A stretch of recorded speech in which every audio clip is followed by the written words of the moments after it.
अस्सलाम वालेकुम नाज़रीन, दादू इशू न्यूज़ बुलेटिन में अवां खे भली कार मां हाँ मंजूर अली चांडियो हिते अवां खे ब्रेकिंग न्यूज़ ॾींदा हलूं। दादू में बरसात पवण खां पोइ तबाही मचाए छॾी आहे। हिते अवां खे ब्रेकिंग न्यूज़ ॾींदा हलूं त दादू में बरसात तबाही मचाए छॾी आहे। बरसात म्यूनिसिपल इंतज़ामिया ऐं ज़िले इंतज़ामिया जी पत वाइखी करे छॾी आहे। नाज़रीन हिते अवां खे ब्रेकिंग न्यूज़ ॾींदा हलूं त दादू में बरसात तबाही मचाए छॾी आहे। बरसात ज़िले इंतज़ामिया ऐं म्यूनिसिपल इंतज़ामिया जी पत वाइखी करे छॾी आहे। हिते अवां खे ब्रेकिंग न्यूज़ ॾींदा हलूं त दादू बरसात तबाही मचाए छॾी आहे। दादू ज़िले इंतज़ामिया ऐं म्यूनिसिपल इंतज़ामिया जी पत वाइखी करे छॾी आहे। गुज़िरियल 24 कलाकनि दौरान वक़्फ़े सां बरसात जो सिलसिलो जारी रहियो। बरसात सबबि शहर जे रोडनि रस्तनि ते पाणी बीहण सबबि शहरी सख़्त परेशानी खे मुंहुं ॾेई रहिया आहिनि। बरसाती पाणी घरनि ऐं दुकाननि में दाख़िल थियण लॻो आहे। बरसाती पाणी घरनि अंदरि दाख़िल थियण लॻो आहे।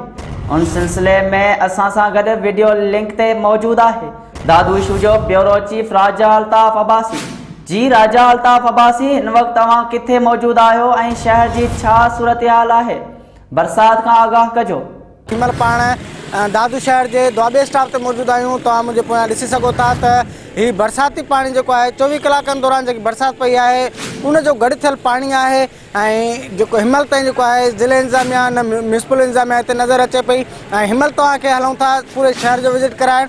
24 कलाकनि दौरान जी बरसात पई है उनमें कड़ा कड़ा इलाका जो मुतासिर थिया आहिनि उतां जे मुतासिर अवाम का पुछंदासीं त उन्हनि जो छा चवणु आहे। नाज़रीन, हिमल पाण मज़ूराबाद के मेन चौक ते मौजूद आहियूं। तव्हां ॾिसी सघो था त मुंहिंजे पोयां साबिक़ा सीनियर मिनिस्टर पीर मज़हर ऐं मौजूदा MPA पीर मुजिबुल हक़ जो बंगलो है। मुझे पोयां तव्हां ॾिसी सघो था त बिल्कुलु मुझे पोयां गवर्नमेंट परमंदात high school pilot high school है। ही सॼो इलाइक़ो जो है द्वाबे स्टॉप का वठी वेंदड़ शाहजहान पार्क ते जो है बोर्ड जो मंज़र पेश कर रहियो है। हितां जा जेके इलाइक़े वासी आहिनि उहे चवनि था त मुसलसल लाइट न हुजण जे करे पब्लिक हेल्थ जा ऐं म्यूनिसिपल जा जेके मोटर आहिनि उहे न हलण जे करे ही जेको पाणी आहे उहो हिते जमा आहे। हितां जा जेके माण्हू आहिनि अचो त उन्हनि सां ॻाल्हि ॿोल कयूं था त उन्हनि जो वधीक छा चवणु आहे। पानी नालियों में से आया है सारा। ये पीर मदर की गली में ये हालत है यार। ये कोई बड़ा आदमी है ना इधर आ रहा है दादू में, क्या कराची में घूम रहा है। कारोबार इधर चल रहे हैं, बंदे दुकान नहीं खोल सक रहे हैं। ये पानी भरा हुआ है, ना निकाल रहे ना क्या है। ये 2 दिन हो गए इस पानी को। बारिश के बाद आया? बारिश से पहले आया हुआ ये पानी। निकाल नहीं सक रहे, ना गंद निकाल रहे ना क्या। नाली भरी पड़ी है, ना किसी को भेज रहे भाई भेजे निकाले गंद वगैरह सारा कुछ। मुताबला ये भाई के पानी निकालें और खाली करें, गलियां साफ करें। कल का बरसात शुरू थी आहे, सॼी रात हुई ऐं ज़िले इंतज़ामिया मौजूद ना आई। हींअर ताईं को भी ना आयो आहे पानी कढण लाइ। ॿुधो न, ॾाढो ॾिसो था सॼो किन लॻो पियो। असां MP साहब जो बंगलो आहे, हितां जिलानी साहब जो बंगलो आहे, त पाणी सां नथो निकिरे। बसि हाणे मोटर वोटर हलाइनि। कल्ह खां लाइट बि न आहे, लाइट हुजे त मोटर हलाए पाणी कढनि। ये पानी कल खां वॾो बोर्ड लॻो पियो आहे हिते। न पाणी मिशन गाॾियूं आयूं न छा पानी कढण वारा है। कल खां बोर्ड लॻो पियो आहे। पीर मदर जो बंगलो आहे हिते। MP MLA सभु कोन्हनि के माउंटन मल सभु आहिनि। हिनमहिल पाणी केरु कोन्हे कढण वारो। असां त मरी वियासीं। तव्हां घर खां सामान वठी बि कोन था सघूं वञूं की ॿाहिरि वञूं तॾहिं किरनि। असां लोह थी वियासीं हिन मां।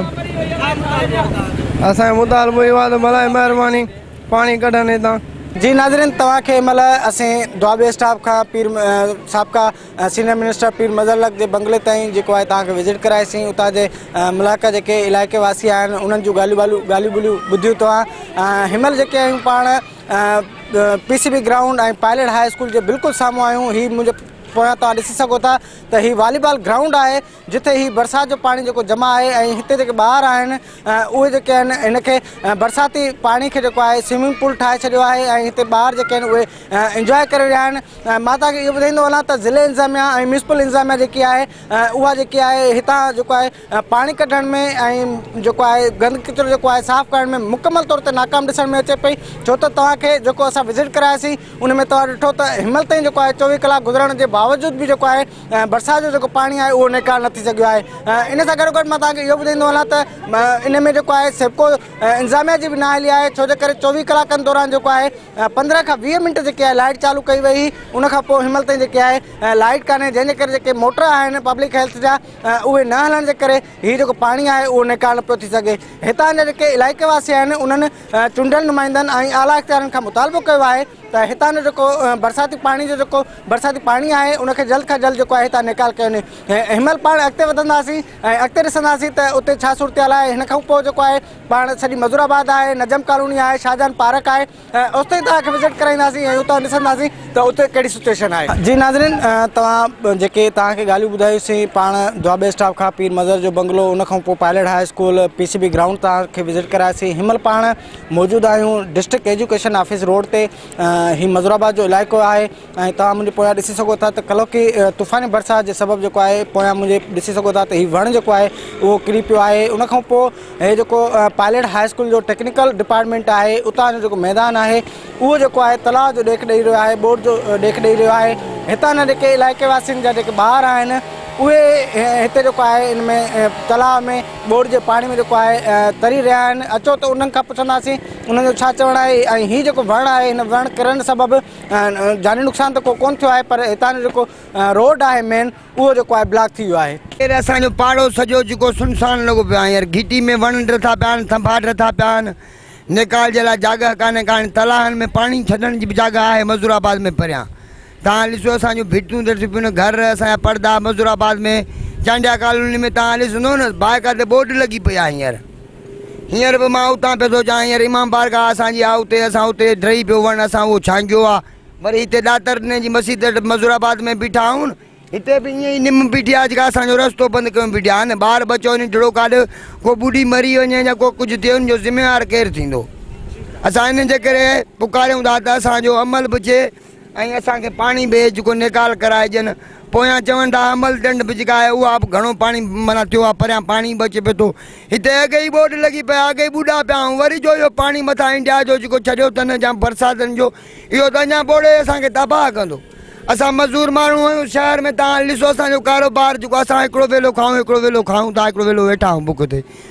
असांजो हिन ते गुज़ारो आहे रेड़े ते या गॾा गाॾे ते, उहे बि बंदि लॻा पिया आहिनि, घिटियूं लाख लॻी पियूं असां काॾे। जी नाज़रीन, तव्हां हीअ रिपोर्ट ॾिठी, तव्हांखे दादू जी मज़ूराबाद नजम कॉलोनी ऐं जेको आहे दुआबो स्टॉप वारो इलाइक़ो जेको आहे सॼो विज़िट करायोसीं। हीउ जेको आहे मुंहिंजे पोयां हिनमहिल बि तव्हां ॾिसी सघो था त हीउ बोर्ड जो समा आहे। हिते जेको आहे न ज़िले इंतिज़ामिया नज़र पई अचे, न म्यूनिसिपल इंतिज़ामिया नज़र पई अचे। हितां जा जेके चूंडियल जेके नुमाइंदा आहिनि, मौजूदा जेको MP आहे पीर मुजीब लक, साबिक़ा सीनियर मिनिस्टर आहिनि पीर मज़र लक, हीउ उन्हनि जो इलाइक़ो आहे। ऐं हीउ जेको वार्ड आहे, हीउ वार्ड जेको आहे हीउ म्यूनिसिपल चेयरमैन गुलाम मुस्तफ़ा बिरोही जो वार्ड आहे। हितां जेको आहे जेको लोकल बॉडी इलेक्शन हुई उन में गुलाम मुस्तफ़ा बिरोही जेको आहे कामयाबु थी चेयरमैन थियो हुयो। हिन में इलाइक़े में जेको आहे तव्हां ॾिसी सघो था त हीउ बोर्ड जी सूरत हाल आहे। हिनमहिल ताईं 24 कलाक गुज़रण जे बावजूदि बि हीउ पाणी हिनमहिल ताईं निकाल नथी सघियो आहे। तव्हां हितां जे इलाइक़े वासियुनि जूं ॻाल्हियूं ॿुधूं, उन्हनि जो इहो ई चवणु आहे त हितां जेको पाणी आहे उहो जल्द खां जल्द निकाल कयो वञे ऐं हितां जेके मुतासिर इलाइक़ा आहिनि उन्हनि में जेके आहिनि उहे सहूलियतूं फ़राहम कयूं वञनि।